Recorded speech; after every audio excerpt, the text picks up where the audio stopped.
चलो ठीक है, सॉल्व करते हैं। देखो क्वेश्चन थोड़ा ध्यान से समझना, अच्छा क्वेश्चन है। The houses of a row are numbered consecutively from 1 to 49। जैसे ऐसे लाइन से घर बने हुए हैं, लाइन से घर बने हुए हैं। पहला जो घर है उसका हाउस नंबर है 1, दूसरे का हाउस नंबर 2, तीसरे का हाउस नंबर 3, ऐसे लाइन से घर बने हुए हैं, ठीक है। और टोटल 49 घर ऐसे लाइन से बने हुए हैं। सबके नंबरिंग ऐसे पड़ी हुई है ना, जैसे तुम्हारे घर पे नंबर पड़ा हुआ है, ऐसे लाइन से घर बने हुए हैं, 1 से लेकर 49 तक घर बने हुए हैं। तो house number 1, house number 2, house number 3, house number 4, ऐसे पूरे लाइन से चले जाओ, हाउस नंबर 49 ऐसे बने हुए हैं। शो क्या करना है कि एक वैल्यू है x, show that there is a value of x, यानी बीच में कोई ऐसा घर पड़ेगा, बीच में कोई ऐसा घर पड़ेगा ना, हाउस नंबर x, ये कोई ऐसा घर पड़ेगा बीच में कि इससे पहले के जितने भी घर होंगे, that the sum of the numbers of the houses preceding the house number x, house number x से पहले के जितने घर होंगे इनका जो सम होगा, इनका सम, इससे पहले जितने भी होंगे, समझना, और इसके बाद जितने भी घर होंगे उनका सम आपस में बराबर होगा। क्वेश्चन अब समझ में आया कि नहीं? बताओ, सबको आपकी क्वेश्चन समझ में आया? कह ये रहा है कि 1 से 49 तक घर है, बीच में कोई हाउस नंबर x है कि इससे पहले जितने भी घर हैं उनका एडिशन और इसके बाद जितने घर हैं उन सब का एडिशन यानी जोड़ने पर सेम नंबर आना चाहिए। अब x की वैल्यू बतानी है। अब मुझे एक बात बताओ, अगर ये हाउस नंबर x है तो इसके अगला वाला क्या होगा, x + 1 होगा, और ये हाउस नंबर x है तो इसके पहले वाला क्या होगा, x - 1 होगा। बात समझ में आ गई कि नहीं? तो इस यहां से यहां तक इसको तुम s मान लो और यहां से यहां तक वाले ले लो s डैश, ये दोनों आपस में बराबर है, यानी इधर का सम और इधर का सम आपस में बराबर है। अब देखो सम ऑफ n टर्म का फॉर्मूला क्या होता है ये बताओ। अब देखना according to question, sum of n term का फॉर्मूला अगर हम लोग लगाएं तो n/2 a + l लगा सकते हैं, n/2 a + l लगा सकते हैं, ये फॉर्मूला अकॉर्डिंग टू क्वेश्चन समझना। 1 से लेकर x से ठीक पहले वाले हाउस का नंबर होगा x - 1, तो यहां से लेकर टोटल कितने घर हो जाएंगे, x - 1 घर हो जाएंगे, यानी n की जगह x - 1/2 रखा, ये n/2 हो गया। पहला घर का नंबर है 1 और आखिरी वाले घर का नंबर है x - 1, ये हो गया इधर वाले सबका सम। ये कितने लोगों को बात समझ में आ गई? प्रीसीडिंग मतलब पहले, जो x से पहले, फॉलोइंग मतलब बाद वाले, ठीक है। हाउस नंबर x से पहले जितने भी घर हैं उनका सम।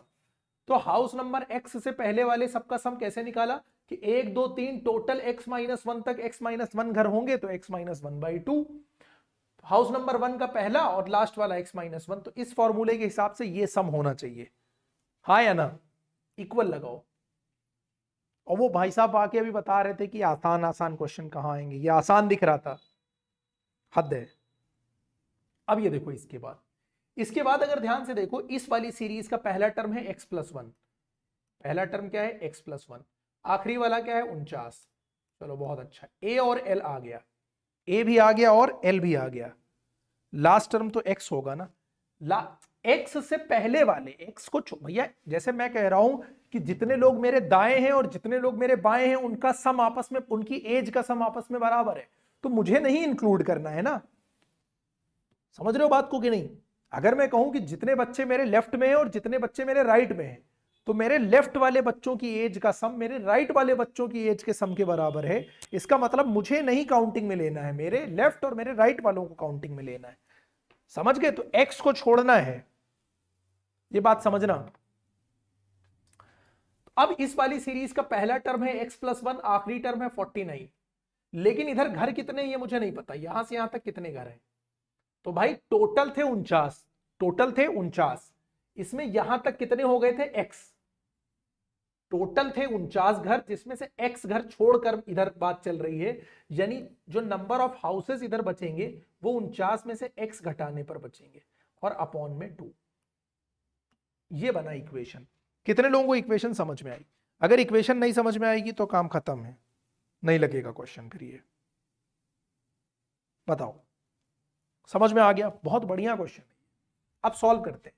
+1 - 1 कट जाएगा, x × x x² - x / 2 हो जाएगा इधर, इक्वल यहां पर लगाओ।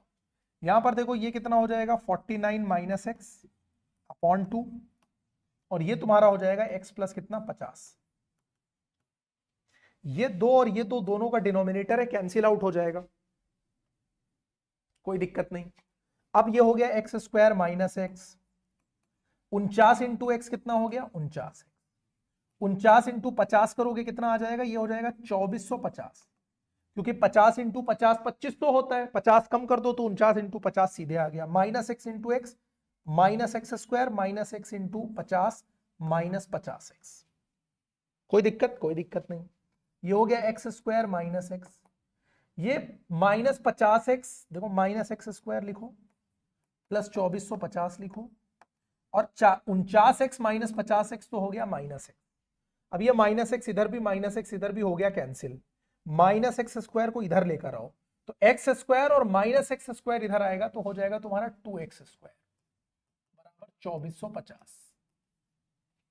तो एक्स स्क्वायर बराबर 2 जाकर डिवाइड करेगा तो आ जाएगा 1225, तो x बराबर आ जाएगा प्लस माइनस रूट 1225, और 1200 का स्क्वायर रूट होता है 35, x बराबर हो गया प्लस माइनस 35। अब चूंकि हाउस नंबर है, निगेटिव में लेना नहीं है, हाउस नंबर 1 to 10 1 to 49 गए हैं हम 1 से 49 तक, तो पॉजिटिव वैल्यू ही कंसीडर करी जाएगी, तो इसलिए x बराबर पॉजिटिव 35 आ जाएगा, निगेटिव को कंसीडर नहीं करेंगे। तो हाउस नंबर 35 होगा ये, यानी हाउस नंबर से 35 से पहले जितने घर हैं और उसके बाद में जितने घर हैं उनका सम आपस में बराबर हो जाएगा। ये हो गया तुम्हारा क्वेश्चन नंबर 45।